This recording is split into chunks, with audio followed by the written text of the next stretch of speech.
Hello everyone. सो आज हम पढ़ेंगे क्लास 6 ज्योग्राफी का chapter number 5 major domains of the earth. हम अर्थ के मेजर डोमेन्स पढ़ेंगे आज। ओके, देखिए हमारी अर्थ ही एक ऐसा प्लेनेट है जिस पर लाइफ सपोर्ट करती है, जो कि यहाँ पर जो कंडीशंस हैं जैसे लैंड है, वाटर, एयर, ये सारी कंडीशन यहाँ पे मिलती हैं जो कि एक लाइफ को सपोर्ट करती हैं। अदर प्लैनेट्स पे लाइफ सपोर्टिंग कंडीशन नहीं है, इस वजह से वहाँ लोग या लाइफ नहीं है, बट अर्थ पर लाइफ है क्योंकि यहाँ पे लाइफ सपोर्टिंग कंडीशन है। ओके, देखिए ये जो कंडीशन लाइफ सपोर्टिंग कंडीशंस एक अपने अपने डोमेन में है। जैसे लैंड एक लाइफ सपोर्ट कर, ज़मीन पे इंसान रहते हैं तो लैंड एक इम्पॉर्टेंट, अगर गैस से बना हुआ प्लैनेट होता तो हम उस पर नहीं रह सकते थे। तो लैंड है तो ये लाइफ सपोर्ट कर रही है, तो ये इसका अपना एक डोमेन्स है। तो वो सारे डोमेन्स जो कि लाइफ को सपोर्ट करें, जैसे लिथोस्फेयर लैंड वाला डोमेन, हाइड्रोस्फेयर वाटर वाला डोमेन, तो 4 मेजर डोमेन्स हैं हमारी अर्थ के। ठीक है, तो लिथोस्फेयर यानी लैंड से रिलेटेड जो भी चीज़ें हैं जैसे कॉन्टिनेंट्स, माउंटेन्स, प्लेट्यू, प्लेन्स, जो भी लैंड वाला एरिया है वो सब लिथोस्फेयर में आएगा। हाइड्रोस्फेयर वाटर बॉडीज जो हैं अर्थ पे, जितनी भी वाटर बॉडीज हैं जैसे ओशंस, रिवर्स, ये सब हाइड्रोस्फेयर का पार्ट है। एटमॉस्फेयर में जैसे हम ये अर्थ पढ़ते हैं, जैसे अर्थ पे ये हो गया आपका लैंड वाला एरिया तो ये लिथोस्फेयर, वाटर वाला एरिया ये ओशंस हो गए तो ये हो गया हाइड्रोस्फेयर। एंड अर्थ के ऊपर ये हम एटमॉस्फेयर पढ़ते हैं कि हमारा अर्थ ऐसा है जहाँ पर ऐसा एटमॉस्फेयर है जो कि हमारे अर्थ की लाइफ को सपोर्ट करता है। अदरवाइज अगर एटमॉस्फेयर नहीं होता तो हमारी अर्थ पे लाइफ पॉसिबल नहीं थी। तो ये एटमॉस्फेयर में इम्पॉर्टेंट गैसेस हैं, एयर हैं, जो हमें हेल्प करती हैं, लाइफ को सपोर्ट करती हैं। तो ये एटमॉस्फेयर भी इम्पॉर्टेंट है। एंड जब ये तीनों एरिया मिलते हैं, जब ये तीनों डोमेन्स मिलते हैं, जैसे आप इस फ्लो चार्ट से समझिएगा, लैंड, वाटर एंड एयर, जब ये तीनों ओवरलैप करते हैं तो यहाँ पर लाइफ बनती है। तो बायोस्फीयर वो एरिया है जहाँ पे तीनों एरिया ओवरलैप करते हैं एंड ये लाइफ सपोर्टिंग डोमेन है। ओके, सो ये 4 डोमेन है, तीन ये मेजर डोमेन्स हैं एंड के तीनों के मिलने से बनता है बायोस्फीयर। अब हम यहाँ पर एक एक करके पढ़ते हैं। लिथोस्फेयर क्या है? लिथोस्फेयर मैंने अभी बताया आपको, लैंड वाला domain is lithosphere, the solid outer layer of the अर्थ। देखिए हम इंटरनल लेयर ऑफ द अर्थ में पढ़ते हैं कि अर्थ का जो इंटीरियर है वो काफ़ी सारी डिफरेंट लेयर्स से मिलकर बना है। तो सबसे ऊपर वाली जो अर्थ की लेयर है, solid outer layer of the earth, उसको हम कहते हैं लिथोस्फेयर। इस पे continents, islands, mountain, plateau and plains, ये सब आ जाता है जो भी हमें अभी ऊपर, क्योंकि हम क्रस्ट पर ही रहते हैं, हम आउटर लेयर पे ही रहते हैं अर्थ की, तो हमें ये सब चीज़ें देखने को मिलती हैं। Made up of rock and mineral, यहाँ पे रॉक्स हैं, मिनरल्स हैं। ये ह्यूमन एक्टिविटीज़, इंसान लैंड पर ह्यूमन एक्टिविटीज़, जो जैसे आप एग्रीकल्चर करते हैं, सेटलमेंट्स करते हैं, तो ये सारी ह्यूमन एक्टिविटीज़ को सपोर्ट करता है land. Rich resources of natural resources, देखिए नेचुरल रिसोर्सेज में जैसे आपको कोयला हो गया, पेट्रोल हो गया, तो ये सारे हमें कहाँ मिलते हैं? ये सब लिथोस्फेयर में मिलते हैं, जितने भी नेचुरल रिसोर्सेज हैं। तो ये डोमेन नेचुरल रिसोर्सेज से भरा हुआ है। लिथोस्फेयर जो आउटर लेयर है हमारी अर्थ का, वो भी 2 पार्ट में डिवाइड है, एक तो कॉन्टिनेंटल एंड दूसरा ओशन।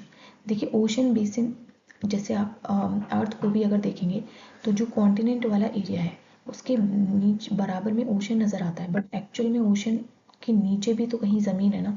तो जहाँ पे ओशन का बेसिन है वो भी लिथोस्फेयर, ये पूरा एरिया लिथोस्फेयर का पार्ट है। ठीक है, ओशन बेसिन एंड ये कॉन्टिनेंट वाला एरिया, तो ये पूरा जो है ये हमारा ऊपर तक, ये ऊपर वाला पूरा एरिया ये लिथोस्फेयर है। ऑल ओशंस आर इंटरकनेक्टेड, देखिए जितना भी कॉन्टिनेंट्स हैं ये ओशन से कनेक्टेड है। ये आपको देखने से ऐसा लगता है कि यहाँ पर एक लाइन है, यहाँ से ओशन शुरू हुआ, यहाँ से कॉन्टिनेंट, बट एक्चुअल में ये इनकी ज़मीन एक ही है, ये लिथोस्फेयर के ऊपर है। सी लेवल इज टेकन एज 0, ये यहाँ पर हम सी लेवल मानते हैं 0, उसके ऊपर से हम हाइट को मेजर करते हैं। Continents, there are 7 major continents. देखिए अभी आपको ये पता होना चाहिए कि कितने कॉन्टिनेंट्स हैं हमारे अर्थ पर, तो ये 7 मेजर कॉन्टिनेंट्स हैं। अगर हम एशिया की बात करें तो लार्जेस्ट कॉन्टिनेंट है एशिया, ये पूरा हमारा है एशिया, ये लार्जेस्ट कॉन्टिनेंट है, cover about 1/3 of the earth land, सबसे ज़्यादा 1/3 एरिया कवर करता है एशिया। ये हमारी पूरी अर्थ है, इसमें ये एशिया कॉन्टिनेंट है। ये है Europe, Africa, Australia, south America, north America, ये 7 मेजर कॉन्टिनेंट्स, एंटार्क्टिका भी इसमें आ जाता है। ठीक है, तो एक एक करके मैंने यहाँ नोट्स लिख दिए, जैसे कि आपका ये 1/3 एरिया कवर करता है, lies mainly in eastern hemisphere. देखिए यहाँ से हमारी प्राइम मेरिडियन जाती है एंड वो eastern hemisphere and western hemisphere में अर्थ को डिवाइड कर देती है। तो ये हमारा एशिया ईस्टर्न हेमिस्फीयर में आता है। Tropic of Cancer pass through, देखिए ट्रॉपिक ऑफ कैंसर एशिया से जाती है, ओके हमारे इंडिया से भी ट्रॉपिक ऑफ कैंसर जाती है, तो एशिया से ट्रॉपिक ऑफ कैंसर जाती है। इंडिया एशिया का ही पार्ट है। Separate from Europe by Ural mountain, देखिए यहाँ पे यूरोप एंड एशिया अलग होते हैं। यूराल माउंटेन की एक लाइन है यहाँ पर बीच में आती है जो कि यूरोप को एशिया से अलग करती है। हम एशिया और यूरोप को कभी कभी यूरेशिया साथ में भी बोलते हैं। नाउ यूरोप कॉन्टिनेंट एशिया से छोटा है। ये देखिए एशिया सबसे बड़ा कॉन्टिनेंट है हमारा एशिया, उसके बाद ये एशिया से तो काफ़ी छोटा है Europe.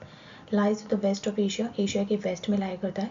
Arctic circle passes through, देखिए मैंने आपको पहले भी काफ़ी सारी इंपॉर्टेंट लाइंस याद कराई हैं, आपके पहले चैप्टर में है कि इक्वेटर है, एक tropic of Cancer, Capricorn and Arctic circle, Antarctic circle. ये पांचों लाइंस आपको याद होनी चाहिए कि कौन सी डिग्री पे ये लाइन लाई करती है। ओके, तो यूरोप से कौन सी लाइन पास होती है? आर्कटिक सर्कल यूरोप से पास होती है। एशिया से कौन सी पास होती है? एशिया से हमारी ट्रॉपिक ऑफ कैंसर भी पास होगी और आर्कटिक सर्कल भी पास होगी। Okay, surrounded by water on 3 side, 3 side से ये पानी से घिरा हुआ है। ऊपर आपका आर्कटिक सर्कल है, यहाँ पर अटलांटिक ओशन है और नीचे मेडिटेरेनियन सी है। ओके, तो यूरोप हमारा 3 साइड से पानी से घिरा हुआ है। नाउ अफ्रीका, देखिए ये है हमारा Africa continent. Second largest continent, पहला कौन सा था? हमारा एशिया था। सेकेंड लार्जेस्ट है हमारा Africa continent. Equator passes almost through its centre, देखिए 0 डिग्री इक्वेटर जो है वो बिल्कुल इसके सेंटर से पास होती है। Only continent crossed by tropic of cancer, equator and tropic of capricorn. देखिए ये एक इकलौता ऐसा कॉन्टिनेंट है जिससे तीनों इंपॉर्टेंट लाइंस पास होती हैं। इक्वेटर भी यहाँ से अफ्रीका से पास होती है, कैंसर भी एंड कैप्रिकॉर्न भी। तो ये आपको पता होना चाहिए, ये एक अफ्रीका इंपॉर्टेंट कॉन्टिनेंट है जहाँ से तीनों लाइन पास होती है। सहारा डेजर्ट इज लोकेटेड है, यहाँ पर सहारा डेजर्ट है हमारे अफ्रीका में। यहाँ पर नाइल रिवर भी है, वर्ल्ड की longest river.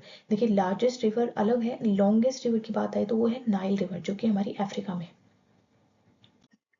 Now north America third largest continent है। देखिए मैंने अभी आपको बताया एशिया फर्स्ट लार्जेस्ट है, उसके बाद सेकंड लार्जेस्ट है Africa, third largest north America. ये लाई करता है नॉर्दर्न एंड वेस्टर्न हेमिस्फीयर में। ये कंप्लीटली नॉर्थ अमेरिका नॉर्थ और वेस्टर्न हेमिस्फीयर में आता है। देखिए इक्वेटर के नॉर्थ में जो भी एरिया है उसको हम नॉर्दर्न हेमिस्फीयर कहते हैं, और प्राइम मेरिडियन के वेस्ट में जो भी एरिया है उसको हम वेस्टर्न हेमिस्फीयर कहते हैं। तो इसलिए ये नॉर्थ एंड वेस्ट में आता है। Connected to South America by isthmus of Panama, देखिए ये इस्थमस ऑफ पनामा है जो North America and South America को ज्वाइन करता है। इस्थमस किसे कहते हैं? वो लैंड एरिया जो 2 लैंड मासेस को ज्वाइन करता है एंड 2 वाटर बॉडीज को अलग करता है, इसको इस्थमस कहते हैं। तो isthmus of Panama north America and South America के बीच में, सराउंडेड बाई 3 ओशंस। देखिए यहाँ पर नॉर्थ अमेरिका के ईस्ट साइड में है अटलांटिक, वेस्ट साइड में है पैसिफिक ओशन एंड नॉर्थ में है Arctic ocean. Now south America, देखिए ये है South America, lie mostly in southern hemisphere. देखिए इक्वेटर साउथ अमेरिका से जाती है तो थोड़ा सा एरिया इसका नॉर्दर्न हेमिस्फीयर में आता है, बट मोस्टली ये सदर्न हेमिस्फीयर में लाई करता है South America. Andes mountain run from north to south, देखिए लॉन्गेस्ट जो माउंटेन है चेन है वो हमारी साउथ अमेरिका में। ये याद रखिएगा, दिस इज़ वेरी इंपॉर्टेंट कि ये आपके जो साउथ अमेरिका है इसके यहाँ से यहाँ तक एंडीज माउंटेन की लॉन्गेस्ट चेन है। तो लॉन्गेस्ट हाईएस्ट माउंटेन की बात करें तो हमारे हिमालयज है, बट अगर लॉन्गेस्ट की बात करें तो वो साउथ अमेरिका के एंडीज है। Amazon river world largest river flow here, देखिए लॉन्गेस्ट रिवर वर्ल्ड की हमने कहाँ पढ़ा था? नाइल रिवर अफ्रीका में पढ़ी थी, लेकिन लार्जेस्ट रिवर हमारी अमेजोन रिवर है साउथ अमेरिका में। ऑस्ट्रेलिया, और देखिए ये है ऑस्ट्रेलिया कॉन्टिनेंट, ये स्मॉलेस्ट कॉन्टिनेंट है। ये फर्स्ट हमने बताया Asia, second Africa, third north America, fourth है लार्जेस्ट में हम बात करें तो आपका साउथ अमेरिका, फिफ्थ है यूरोप एंड सबसे छोटा है ऑस्ट्रेलिया। देखने में यहाँ पर ऑस्ट्रेलिया बड़ा लग रहा है बट एक्चुअल में ऑस्ट्रेलिया सबसे छोटा है। Lies entirely in the southern hemisphere, ये है सारा सदर्न हेमिस्फीयर में जाता है क्योंकि देखिए यहाँ से इक्वेटर जा रहा है, इक्वेटर के नीचे ये पूरा सदर्न हेमिस्फीयर में, तो ऑस्ट्रेलिया पूरा सदर्न हेमिस्फीयर में आता है। Surrounded by ocean on all side, इस चारों तरफ से ओशन से घिरा हुआ है। कौन से ओशन से? यहाँ है इंडियन ओशन एंड यहाँ है पैसिफिक ओशन एंड नीचे है Antarctic ocean. Call an island continent, देखिए ये एक आइलैंड की तरह ही लगता है क्योंकि चारों तरफ से कॉन्टिनेंट ओशन से घिरा हुआ है, तो इसलिए इसको आइलैंड कॉन्टिनेंट भी कहते हैं। Now Antarctica continent, so this is our Antarctica continent, completely southern hemisphere में आता है ये, कवर्ड ये पूरा आइस शीट से कवर, देखिए पोलर एरियाज में पड़ता है तो यहाँ पर तो सन की लाइट पहुँचती ही नहीं है, तो ये पूरा आइस से कवर रहता है, आइस शीट रहती है यहाँ पर। इंडिया हैज़ रिसर्च स्टेशन, देखिए अंटार्कटिका में लोग रिसर्च करने के लिए जाते हैं तो रिसर्च स्टेशन बनाते हैं अपने। इंडिया के भी रिसर्च स्टेशन है जैसे मैत्री एंड भारती, तो भारती एंड मैत्री दो रिसर्च स्टेशन इंडिया के कहाँ पर हैं, अंटार्कटिका में। देखिए अभी तक हमने पढ़ा सारा लिथोस्फेयर वाला पार्ट, यानी जो लैंड एरिया है, जो जितने भी कॉन्टिनेंट्स हैं, ठीक है। नाउ हाइड्रोस्फेयर, हाइड्रोस्फेयर मैंने बताया था वाटर डोमेन है, ये आपका जो भी वाटर बॉडीज है, ओशंस है, वो आता है हाइड्रोस्फेयर में। Earth is called blue planet, देखिए हमारा जो अर्थ है वो ब्लू प्लैनेट कहलाता है, क्योंकि यहाँ पर जब आप इसको स्पेस से देखेंगे तो ये वाटर बॉडीज इतना ज़्यादा है कि ये ब्लू नज़र आता है। अबाउट 71% हमारा अर्थ पानी से ढका हुआ है। वाटर एग्जिस्ट एज ओशंस में है, सीज में है, river, lakes, glaciers, ice sheet, underground water, water vapour in atmosphere, ये सारी फॉर्म में हमारा पानी अर्थ पर है। ओके, 71%। वाटर डिस्ट्रीब्यूशन की अगर हम बात करें तो 90 हमारे पास इतना ज़्यादा पानी है, बट स्टिल हम कहते हैं कि पानी की कमी हो जाएगी एक टाइम पर। क्यों कहते हैं ऐसा? क्योंकि 97% जो वाटर है हमारे ओशंस में वो सॉल्टी वाटर है, जिसको हम कंज्यूम नहीं कर सकते, उसको हम पी नहीं सकते, वो फ्रेश वाटर नहीं है, वो सॉल्टी वाटर है 97%। सो सिर्फ इतना सा 2.5% सिर्फ हमारा फ्रेश वाटर है, जो कि ह्यूमंस के लिए बहुत कम है। देखिए अब हम हाइड्रोस्फीयर पढ़ें तो हम ओशंस को पढ़ेंगे, तो ये 5 मेजर ओशंस हैं जो आपको पढ़ने हैं। सबसे पहले पैसिफिक ओशन, जो सबसे बड़ा ओशन है वो है हमारा पैसिफिक ओशन। देन है अटलांटिक ओशन, ये है अटलांटिक ओशन जो कि एस शेप का है। ओके, एंड देखिए पैसिफिक ओशन में सबसे डीपेस्ट पॉइंट पैसिफिक ओशन में आता है Mariana trench. Okay, now Atlantic ocean, ये हमारा पूरा अटलांटिक ओशन एंड ये एस शेप का माना जाता है। इंडियन ओशन को ट्रायंगुलर शेप का भी मानते हैं, ठीक है। एंड सदर्न ओशन अंटार्कटिका के पास जो अंटार्कटिक ओशन भी कहते हैं इसको, सदर्न ओशन भी कहते हैं। आर्कटिक ओशन, यहाँ आता है आर्कटिक ओशन, ये सबसे छोटा ओशन है, वैसे कुछ लोग इसको ओशन कंसिडर भी नहीं करते हैं, बट ये सबसे छोटा ओशन आर्कटिक ओशन। तो ये 5 मेजर ओशन है जो आपको याद रखने हैं। नाउ एटमॉस्फेयर, एयर वाला जो डोमेन है, देखिए हमारी अर्थ को ब्लैंकेट की तरह प्रोटेक्ट करता है हमारा एटमॉस्फेयर। ओके, ये हमें सन की हार्मफुल रेज से बचाता है। सन से बहुत सारी हार्मफुल रेज आ सकती हैं अर्थ पर, लेकिन अर्थ पर ये नहीं आती हैं क्योंकि अर्थ का जो एटमॉस्फेयर है वो इसको आने नहीं देता है। प्रोवाइडिंग ऑक्सीजन, देखिए यहाँ पर अर्थ के एटमॉस्फेयर में ऑक्सीजन है, काफ़ी सारी और भी इंपॉर्टेंट गैसें, जैसे अगर हम इन मेजर कॉम्पोजिशन अगर एटमॉस्फेयर का देखें तो सबसे ज़्यादा क्या है, नाइट्रोजन है। 78% हमारे एटमॉस्फेयर में नाइट्रोजन है, ऑक्सीजन 21% है, एंड CO2 मानते हैं, और अदर गैसेज 1% वो भी। तो मेजरली आपको नाइट्रोजन सबसे ज़्यादा कौन सी गैस है हमारे एटमॉस्फेयर में, नाइट्रोजन, एंड देन 21% ऑक्सीजन है, ये आपको याद रखना है।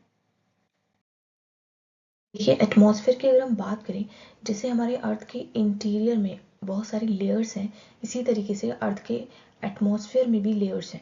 जिससे सबसे पहले अर्थ के जस्ट ऊपर होता है ट्रोपोस्फेयर, उसके बाद आता है stratosphere, and then mesosphere, then thermosphere and then exosphere. ये आप सीक्वेंस याद रखिएगा अभी के लिए, बाकी आगे क्लासेस में आप इनका फर्दर इंपॉर्टेंस समझेंगे, बट अभी ये याद रखिएगा सबसे पहले ट्रोपोस्फेयर आता है, उसके बाद स्ट्रेटोस्फेयर आता है, then mesosphere, then thermosphere and then exosphere. Okay, तो ये डिफरेंट डिफरेंट लेयर है हमारी एटमॉस्फेयर की। Now coming to the biosphere वाला पार्ट, देखिए अभी तक जो हमने डोमेन्स पढ़े वो नेचुरल डोमेन्स थे, बट उनमें लाइफ नहीं थी, ठीक है। लेकिन बायोस्फीयर एक ऐसा डोमेन है जहाँ पे लाइफ एग्जिस्ट करती है। ओके, तो लाइफ वाला डोमेन कौन सा है, biosphere, the narrow zone where the life exist, एक ऐसा जोन जहाँ पे लाइफ एग्जिस्ट करती है। इंक्लूड प्लांट, एनिमल, ह्यूमंस, देखिए प्लांट में भी लाइफ होती है, पेड़ों में भी जान होती है, ओके, एनिमल्स में, ह्यूमंस में, तो जो भी ये लाइफ वाली जो चीज़ें हैं वो सब बायोस्फीयर का पार्ट है। Found where land water air interact, देखिए बायोस्फीयर कहाँ मिलता है, मैंने पहले भी आपको बताया, जहाँ पे लैंड वाटर एंड एटमॉस्फेयर, ये तीनों एरिया जहाँ पे इंटरेक्ट करेंगे वहाँ पे लाइफ होगी।